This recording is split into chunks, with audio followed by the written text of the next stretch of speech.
Alive and Dangerous through until 9 o'clock. Alive and Dangerous, my gosh, there's a term to describe Bud Tingwell.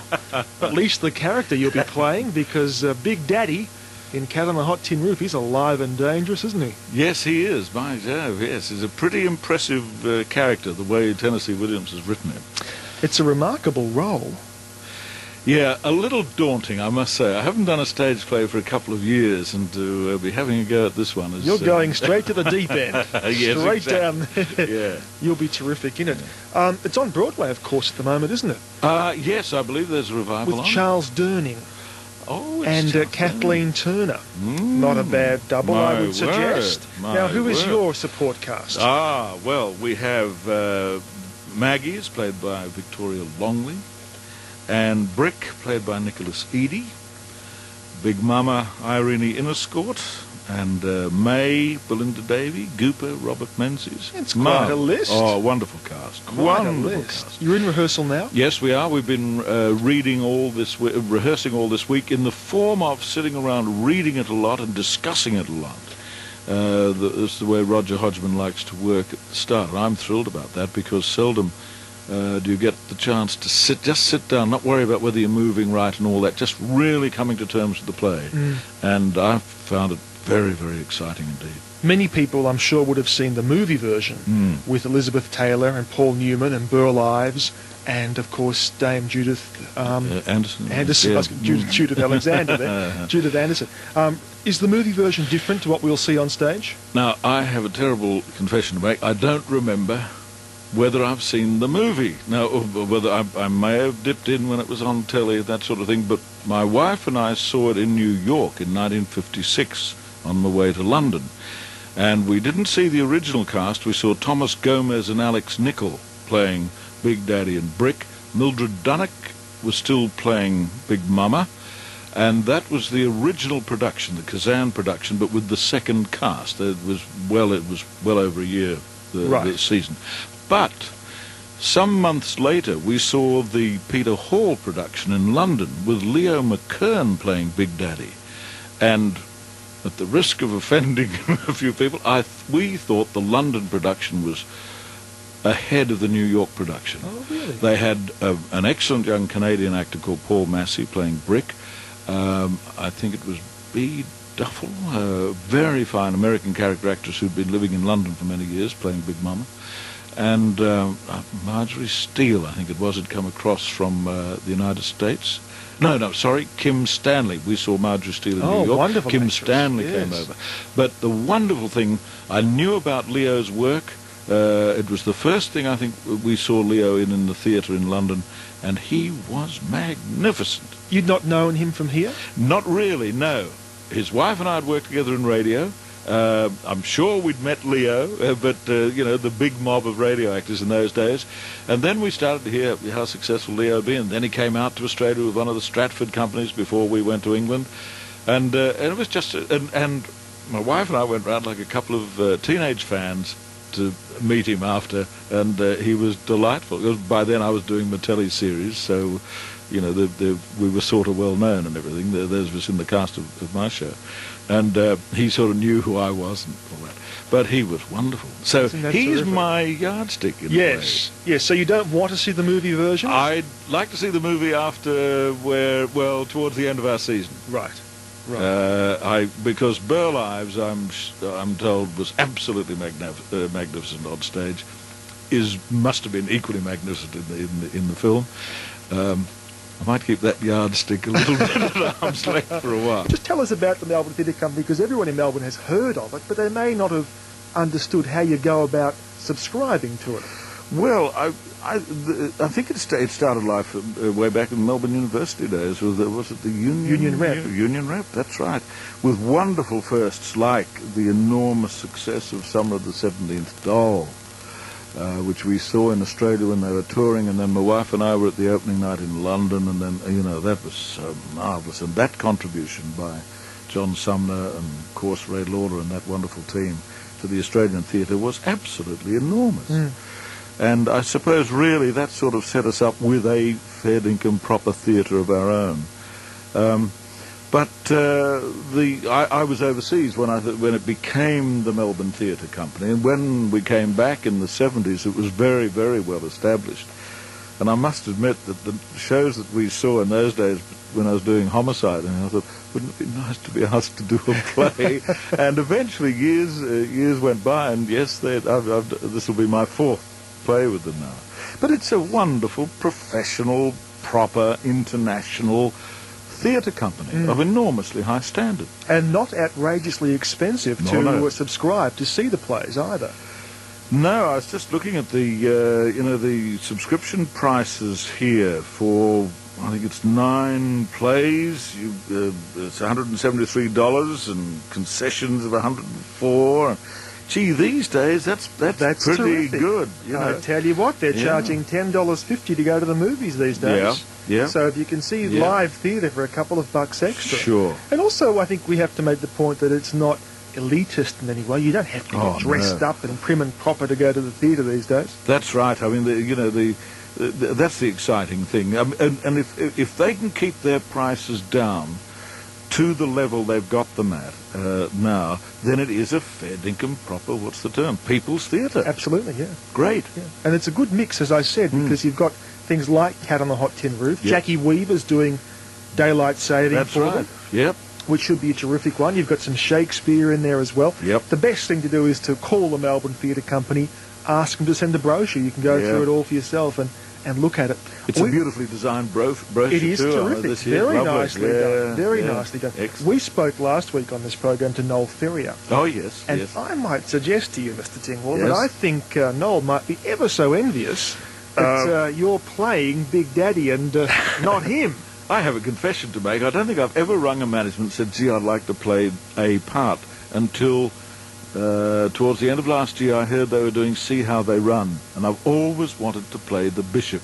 And I rang the MTC, I said, have you got anybody for the Bishop? And they said, Noel's doing it. Noel's very easy. Well, I think you're even there. So I think we're just You're about even. Yeah, that's fair enough. Yeah. Take a look at Brendan there, Bud. Now, Brendan is an aspiring actor. Yes. He'd like to get into the theatre.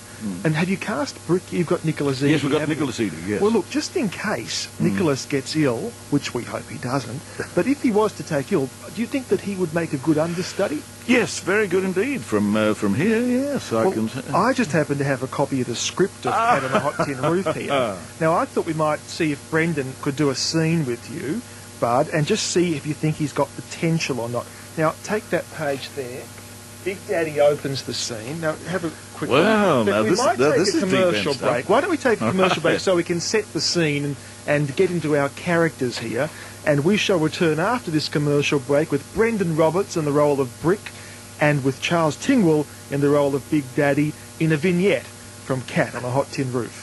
The serious, the silly, the scintillating Peter Ford, alive and dangerous on 1503 3AK. With the time at 21 minutes before 8 o'clock. Any quick tips you can give Brendan on mastering the accent? Well, no, we had some lectures on the accent yesterday. By gee, it's an interesting study. I'm flying by the seat of my pants still as far as the accent's concerned. Well, Brendan's accent is Footscray by birth. I see. It's a long way from Louisiana, isn't it? Yeah. Deep South Footscray. Now, have you got some music, Brendan, there that might be evocative and I can set the scene for you? Okay, here we go. You got something? Oh, that's very sort of, that's okay. That's sort of Louisiana music, yeah. Picture a stately mansion in what they call the Delta Belt, isn't it? That's right, Louisiana. yeah. A very famous homestead there, and the occupant, Big Daddy, is the richest cotton planter in Louisiana, and his son is Brick. May I present to you Peter Ford's Repertory Theatre, Charles Tingwell, and Brendan Roberts, with a very small scene from Cat on a Hot Tin Roof. That woman of yours has a better shape on her than Gooper's, but somehow or other they got the same look about them. What sort of look is that, Big Daddy? I don't know how to describe it, but it's the same look. They don't look peaceful, do they? No, they sure in hell don't. They look nervous as cats. That's right. They look nervous as cats. Nervous as a couple of cats on a hot tin roof. That's right, boy. They look like a couple of cats on a hot tin roof. It's funny that you and Gooper being so different would pick out the same type of woman. Both of us married into society, Big Daddy. Crap. I wonder what gives them both that look. Well, they're sitting in the middle of a big piece of land, Big Daddy. 28,000 acres is a pretty big piece of land, and so they're squaring off on it. Each determined to knock off a bigger piece of it than the other whenever you let it go. I got a surprise for those women. I'm not going to let it go for a long time yet, if that's what they're waiting for. That's right, Big Daddy. You just sit tight and let them scratch each other's eyes out.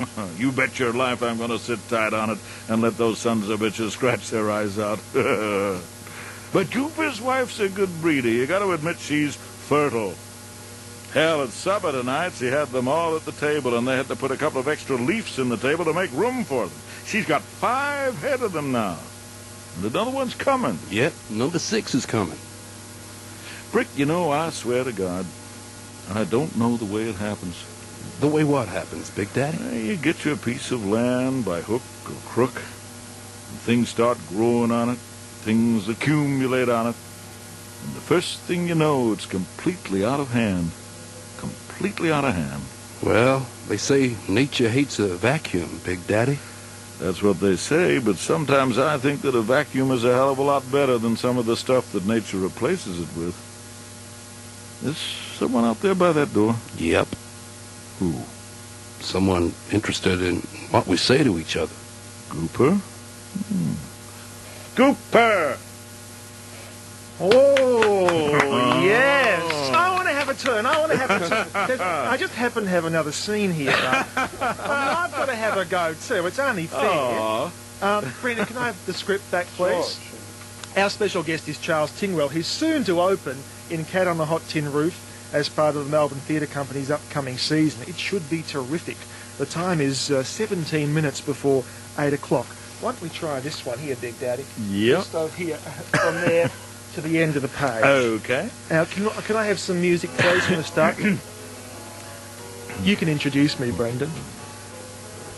And now, with a small portion of Tennessee Williams' Cat on a Hot Tin Roof, Mr. Charles Tingwell and Mr. Peter Ford. I've been quiet here lately, spoke not a word, just sat and stared into space. I had something heavy weighing on my mind, but tonight that load was took off me. That's why I'm talking. The sky looks different to me. You know what I like to hear most? What? Solid quiet. Perfect, unbroken quiet. Why? Because it's more peaceful. Man, you'll hear a lot of that in the grave. Are you through talking to me? Why are you so anxious to shut me up? Well, sir, ever so often you say to me, Brick, I want to have a talk to you. But when we talk, it never materializes. Nothing is said. You sit in a chair and gas about this and that, and I like to listen. I try to look like I like to listen, but I don't listen. Not much. Communication is awful hard between people, and somehow between you and me, it just don't... Have you ever been scared? I mean, have you ever felt downright terror of something? Just one moment. I'm going to close those doors. What? Brick? Huh? Son, I thought I had it. Had what? Had what, Big Daddy? Cancer. Oh. I thought the old man made out of bones had laid his cold and heavy hand on my shoulder. Well, Big Daddy, you kept a tight mouth about it. A pig squeals. A man keeps a tight mouth about it in spite of a man not having a pig's advantage. What advantage is that? Ignorance of mortality is a comfort. A man don't have that comfort. He's the only living thing that conceives of death, that knows what it is. The others go without knowing, which is the way that anything living should go. Go without knowing, without any knowledge of it. And yet a pig squeals. But a man sometimes, he can keep a tight mouth about it. Sometimes he can keep a tight mouth about it. I wonder if... What, Big Daddy? A whiskey highball would injure this spastic condition. No, sir. It might do it good. Gee, I can't tell you. The sky is open. Yeah, it's open again. It's open, boy. It's open. You feel better, Big Daddy? Better? Hell, I can breathe. All of my life I've been like a doubled-up fist. pound and smash and drive, and now I'm going to loosen these doubled-up hands and touch things easy with them. You know what I'm contemplating? No, sir. What are you contemplating? Pleasure. Pleasure with women. Break, this stuff burns me. Yes, boy, I'll tell you something that you might not guess. I still have desire for women, and this is my 65th birthday. I think that's mighty remarkable, Big Daddy. Well, Brendan, some applause, please. A little vignette there from Cat on a Hot Tin Roof, and I tell you, I think it's going to be a real theatrical event to see Charles Tingwell in the role of Big Daddy when you open on March the 31st. 31st. Officially, yes. I think we've got some previews before that, but March the 31st. I think it's going to be terrific. I really do. Thanks for having a bit of fun with us, Charles. That was terrific. Thank you, Peter. And in fact, seeing we've got you here, we make your work for you around this joint. We do a segment each week which is called Showbiz Snippets. Yes. Where we have some snippets off the wire. And I thought you might like to participate with us. Yeah, sure. Terrific. Can we have some theme music?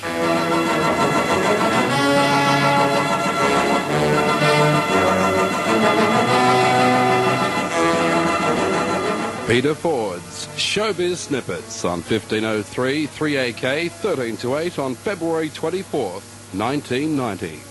Dolly Parton and Kenny Rogers say they are putting their individual careers on hold to team up for a concert tour. Rogers has played Las Vegas for 25 years, Miss Parton for 12, but a concert tonight was their first together at a strip resort hotel. It was also billed as the opening of a 70-city tour, although the two singers turned up for it by playing 3 engagements in Canada and 1 in Denver.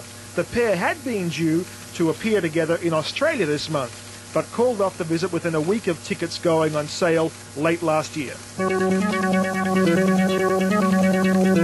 We cross to co-anchor Brendan Roberts. Fueled by 9 Academy Award nominations, Driving Miss Daisy is proving tops at the US box office, collecting US $10.8 million last weekend. The story of a Southern widow, Jessica Tandy, and her black chauffeur, Morgan Freeman, was nominated for Best Picture, and its 2 stars and supporting actor Dan Aykroyd received acting nominations.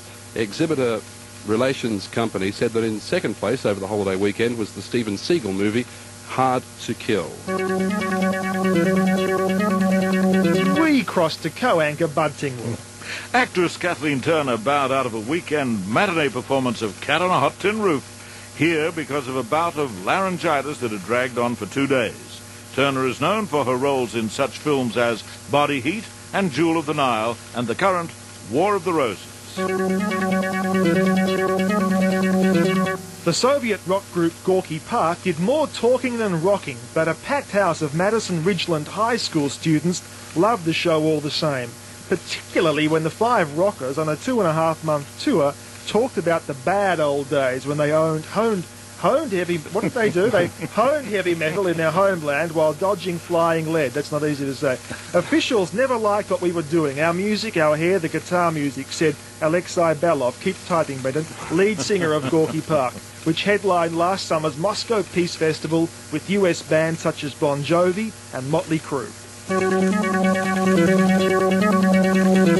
Veteran actor James Stewart will be honoured by his old college on Friday when Princeton University gives him its Woodrow Wilson Award, citing the actor's decorated service as a World War II combat pilot. Stewart, who graduated in 1932, took a degree in architecture from the university. He began his show business career in its Triangle Club shows. Jean Wallace, the film actress of the 1940s and 1950s, whose off-screen escapades fueled Hollywood gossip, has died at her home here after an internal hemorrhage. She was 66. As a Paramount contract player, Miss Wallace appeared in the 1941 musical Louisiana Purchase. Her other 1940s films included You Can't Ration Love, It Shouldn't Happen to a Dog, Blaze of Noon, When My Baby Smiles at Me, and Jigsaw.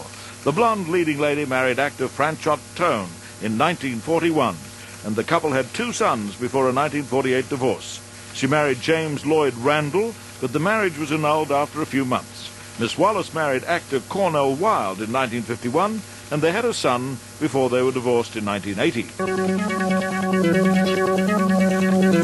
And finally, singer Patti Page, whose hits include I Went to Your Wedding, will be going to her own in May. She and retired aerospace executive Jerry J. Felicioto, I can't say it. Would you try that, please? Why do I get the hard ones all the time? Every foreign name, I get them. Feliciotto, yeah. Thank you. Patti Page was a much simpler name. She will wed on May 12 at the Solano Beach Presbyterian Church and will live in Solano Beach, although Feliciotto owns a 200-acre farm in New Hampshire. The marriage will be the third for Miss Page, whose records have sold more than 100 million copies. And as we farewell and thank Charles Bud Tingwell for being our guest, we will hear one of those great selling records that Patti Page gave us, Tennessee Waltz.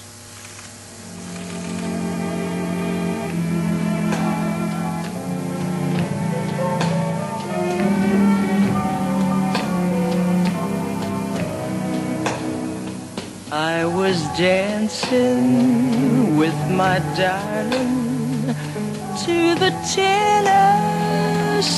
Waltz.